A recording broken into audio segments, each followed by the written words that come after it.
وہ تو کیا نام ہے اس کی بیٹی بھی ہوتی ہے جو مریم اورنگزیب ہے، اور طاہرہ اورنگزیب اس کی والدہ، اسے اس نے جو ان سے اس میں وومن کی اسپیشل سیٹ میں لگوا دیا، اور جس طرح اس نے اپنے رشتہ دار لگائے، خواتین اس نے اپنی لگوائیں اپنی بٹ برادری کی، اور پھر جس طرح اس نے اپنے جو اس کے صافی حضرات تھے انہیں جس طرح پلاٹ دیے، باہر کے دوروں پہ لے کے جاتا رہا، انہیں جس طرح اس نے کہہ لیں کہ اس نے اربوں خربوں پتی کے انہیں بھی اس نے کر دیا۔ تو اللہ قاسمی کا آپ نے دیکھا ہوگا اس کا تماشا، اسے پی ٹی وی کا چیئرمین لگوا دیا، حالانکہ اس کے پاس ریکوائرڈ کوالیفیکیشن بھی نہیں تھی، اسے کم کیا گیا۔ پھر اور اس نے وہ جو پیمرا کا چیئرمین ابصار عالم تھا، اس کی صرف اس کی بی اے اس کی کوالیفیکیشن تھی، اس سے اس نے ڈاؤن گریڈ کر کے اس کی ریکوائرمنٹ کو اس نے اسے لگوایا، اور ایسی بے شمار اس کی مثالیں ہیں۔ جس طرح نواز شریف نے، اس نے کہہ لیں کہ اس نے he did adverse kind of nepotism, اور اداروں کے اوپر اس نے صرف اس طرح کے اس نے بندے بٹھائے، اس نے شہباز شریف نے، کہ ان کے اپنے بندے ہوں اور انہیں زیادہ سے زیادہ وہ جو ان سے کمیشنیں دے سکیں، انہیں مال کک بیکس دے سکیں، ان کے اشاروں کے اوپر وہ عمل کر سکیں۔ تو ابھی بھی جون سا ہے، ابھی بھی ہم دیکھ رہے ہیں کہ مینس جون سا ہے، ہم یہ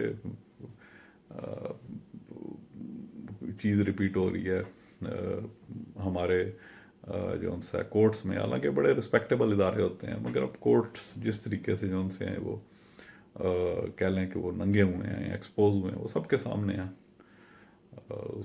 اور یہ جو ان سے ابھی یہ میں آپ کو بھی کلپ دکھاتا ہوں اس کا، جسٹس یہ اس کا لائر فرخ کیا نام ہے اس کا، فرخ نسیم، جو فیڈرل منسٹر آف لا بھی ہے، اور اب یہ سوچ رہے کہ یہ سینٹ جو سی ہے یہ کوئی اچھی چیز، it is going to bring any thing good for the country, تو that person is living in fools paradise. وہ اگر کوئی اس طرح سوچ اچھی چیز لے کے سینٹ آ جائے گی تو وہ بالکل وہ جو سا ہے ایمکو کی جنت کے اندر رہ رہا بندہ۔ تو ہم نے دیکھا ہی ہے کہ کس طرح مافیاز کے انٹرسٹ پروٹیکٹ کر رہے ہیں، اور ہم نے یہ جج جو سا تھا اس کے جس کے پاناما کے اکاؤنٹ نکلے تھے، یعنی کہ دیکھیں کہ ججز جو سے ہیں وہ کتنے ایکسپرٹ ہو گئے ہیں منی لانڈرنگ کے اندر اور ان چیزوں کے اندر، اور جس طرح نواز شریف کو جو سے انہیں پیسے کھلانے آتے ہیں، ان ججز کو بھی پتہ چل گیا ہوا ہے کہ یہ پیسے ہم نے کس طرح ہم نے ٹیسٹ کرنے ہیں، کس طرح ہم نے ٹکانے لگانے ہیں۔ اور پاناما کے اکاؤنٹ جو آپ کو پتہ ہے کہ چھوٹے موٹے پیسے پاناما کے اکاؤنٹ نہیں کوئی کھولتا، کوئی زیادہ ہی اماؤنٹ ہوگی اس کی چھپانے کی تو اس نے کیا ہوگا، اور اس نے پھر اس بندے نے ریزائن کیا، اور اسے وہ یہ بھی سننے میں آیا کہ فل بینیفٹس بھی دیے جا رہے ہیں۔ تو یہ آپ کلپ دیکھیے، یہ ویری انٹرسٹنگ کلپ، اور اس سے آپ کو ساری سچویشن کلیئر ہو جائے گی کہ یہ گیم اصل میں چل کیا رہی ہے۔ بہرحال کوئی 20-25 کی ڈیمانڈ کی ہے، وہ یہ کہتے ہیں فلاں پاور بھی نہیں ہونی چاہیے، نیب کا نام بھی چینج ہو جانا چاہیے، چیئرمین کے پاس بھی پاور نہیں ہونی چاہیے، ساتھ ساتھ ایک لمبی ریمانڈ بھی نہیں ہونا چاہیے، 90 ڈے ارسٹ بھی نہیں ہونا چاہیے۔ تو بہرحال اسی پہ ڈیڈ لاک ہے۔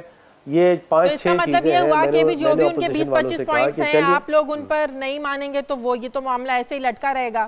یہ تو ایک طرح سے اگر دیکھا ہے تو بلیک میل کرنے والی بات ہے نا، کہ آپ ہماری یہ باتیں مانیں تو جو ہے ہم آپ کی اس قانون سازی میں آپ کا ساتھ دیں گے۔ ہو سکتا ہے کہ ان کا یہی ایجنڈا ہو کہ آپ کو قانون سازی کرنے ہی نہ دی جائے اور آپ کو بالکل پارلیمنٹ میں فیل کیا جائے۔ یہی ہے، جی یہی ہے۔ اچھا اب یہ دیکھیں، اب یہ گیم آف نمبرز، پارلیمنٹ میں گیم آف نمبرز ہوتے ہیں۔ میں آپ کو یاد ہوگا آپ کے ایک نہیں 3-4 پروگرامز میں یہ آپ کے سامنے پیش کر چکا ہوں کہ بہت سے پیپل فرینڈلی لیجسلیشن ہیں، کانٹریکٹ انفورسمنٹ کے لاز ہیں جو کہ 1.5-2 سال میں ہو جائیں گے، سکسیشن ایکٹ ہے 8 سال سے 15 دن میں ہو جائے گا، and so on so forth. وہ اس کو اپوزیشن جو ہے پاس ہونے نہیں دینا چاہتی، نیشنل اسمبلی میں ہم پاس کرا لیں گے، سینٹ میں وہ اٹک جائے گا۔ جیسے اسلام آباد ہائی کورٹ کا بل ہے، اسلام آباد ہائی کورٹ کا بل ہے، 6+1 ججز اس وقت ہیں۔ ہمارا بل یہ ہے کہ 9+1 ہو، 3 بڑھ جائیں ججز، تاکہ اسلام آباد کورٹ ایک امپورٹنٹ کورٹ ہے، زیادہ ججز ہوں۔ اس میں نیشنل اسمبلی میں ہم نے بل پاس کرا لیا بڑی مشکل سے، کیونکہ تھن میجورٹی ہے۔ اسٹینڈنگ کمیٹی میں بھرپور اپوز کیا اپوزیشن میں، پھر بھی پاس کرا لیا۔ اب سینٹ میں اٹک گیا، اور سینٹ میں ابھی لاسٹ ویک سینٹ میں اپوزیشن کے بڑے بڑے نام، بڑے اچھے اچھے وکیل دوست ہمارے جو کہتے ہیں فرینڈلی لا لائے ہم پاس کریں گے، لیکن انہوں نے پاس نہیں کیا۔ اس سے اپوزیشن کی جو نیت ہے آپ کے سامنے ہے، اور اب ہلالی صاحب جیسے لوگ جو کہ اس قوم کا ضمیر ہیں، یہ ان کی ٹیسٹنگ ٹائم آ گئی ہے کہ وہ اپوزیشن کو ایکسپوز کریں. صحیح. یہ میری ریکویسٹ ہے آپ سے میڈم، اور ہلالی صاحب جیسے جی آپ پیر کو کچھ 6-7 بل لینے سامنے لا رہے ہیں نا پارلیمنٹ میں، ظاہر ہے یہ معاملہ اب سامنے آئے گا، اپوزیشن ایکسپوز ہوگی اگر پارلیمنٹ میں لانے کے بعد بھی اگر اس کو وہ اپوز کریں گے. سے گزارش کروں نا کہ اب 100 امینڈمنٹس اگر کرنی ہیں کسی چیز میں، اگر 5-7 ایسی امینڈمنٹس ہیں جس پہ ہم اگری کر جائیں اور جس کو ہم امینڈمنٹ کرا لیں تو لیٹ اس سٹارٹ. یہ نہیں ہے کہ اب کل اس کے بعد امینڈمنٹس نہیں ہوں گی اگر آج اگری ہو جاتی ہیں. اپوزیشن کہتی ہے کہ ہم نے جو 100 امینڈمنٹس دی ہیں یا 50 امینڈمنٹس دی ہیں یا تو اب وہ ساری کریں یا ہم ایک بھی نہیں ہونے دیں گے. ہم ایک بھی نہیں ہونے دیں گے. اپوزیشن کو شاید یہ خوف ہے کہ آپ اپنی مرضی کی جو امینڈمنٹ ہے وہ کروا لیں گے، ان کی تجاویز کو جو ہے نا وہ آپ بالکل بعد میں ختم کر دیں گے. شاید اس کو آپ ٹرسٹ ڈیفیسٹ کہہ دیں، ان کو شاید اعتماد نہیں ہے. ادھر سے اگر آپ لوگوں کا یہ موقف ہے کہ وہ سرے سے ہی نہیں چاہتے کہ آپ لوگوں کو پارلیمنٹ میں قانون سازی میں کامیاب ہونے دیا جائے، شاید یہ ان کا ایجنڈا ہے. بالکل آپ نے صحیح سمجھا ہے، اور اس لہٰذا اس پہ بلیم گیم جو ہے وہ اپوزیشن پہ آنا ہے. اور ذرا سا آپ کانڈکٹ دیکھ لیجئے، پچھلے اتنے دنوں سے میں اور شاہ محمود قریشی کوشش کرتے رہے، پھر ہم نے یہ ٹیسٹر پھینکا جو اسلام آباد ہائی کورٹ کا جو امینڈمنٹ بل تھا سیٹس میں ان کی ویکنسیز میں ججز کی، ہم نے ٹیسٹر پھینکا. اور کیونکہ اپوزیشن ہمارے منہ پہ کہتی رہی نہیں آپ کوئی پیپل فرینڈلی لیجسلیشن لائیں ہم کر دیں گے، اور نہیں کیا. دیکھیں سینٹ میں اس کو اٹکا دیا اس بل کو. تو میں آپ سے گزارش کر رہا ہوں کہ جیسے اس قسم کے قوانین ہیں سکسیشن والے، 8 سال لگتے ہیں سکسیشن میں، 15 دن لگیں گے، اور اپوزیشن پاس اس کو نہیں ہونے دے گی.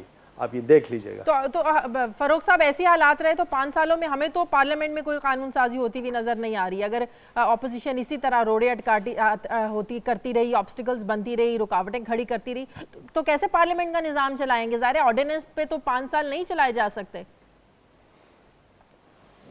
مجھے بہت ہی عمدہ آپ کا سوال ہے، اور میں اس کا یہی جواب دوں کہ دیکھیے اسی لیے میں آپ سے اور بار بار آپ سے اور دوسرے جو اینکرز ہیں ان سے میں یہی گزارش کر رہا ہوں کہ دیکھیے اپوزیشن کو ایکسپوز کریں. اور ہمیں ڈیموکریسی کا تو مطلب یہی ہے نا، گیم آف نمبرز ہے. اگر ہمارے پاس گیم آف نمبرز ہمارے ایڈورس ہیں سینٹ میں، تو یہ پھر آپ جیسے صحافی جو صف اول کے صحافی ہیں، آپ ہیں، لالی صاحب ہیں، اور دوسرے بہت سے اچھے صحافی ہیں، ان کو یہ ایک بہت بڑی رسپانسبلٹی ان پہ آتی ہے کہ وہ اپوزیشن کو ایکسپوز کریں. اور یہ کائنڈلی یہ نیریٹو نہ دیں کہ اپوزیشن اور حکومت جو ہیں دونوں کی اس میں کوئی غلطی ہے، حکومت کی اس میں اور چیزوں میں غلطی ہے. بہرحال آپ جو منڈے کو 6-7 بل لے کے آ رہے ہیں اسمبلی میں، ہم یقیناً اس پر نظر رکھیں گے، اور ظاہر میڈیا میں ضرور رپورٹ ہوگا کہ اپوزیشن نے اس پر آپ لوگوں کو فیڈ بیک کیا دیا ہے. یقیناً ہم اس پر بھی ڈسکس کریں گے. بہت شکریہ فاروق نسیم صاحب آپ کا. ناظرین مجھے پروگرام میں ایک بریک لینی ہے، بریک کے بعد واپس آتے ہیں.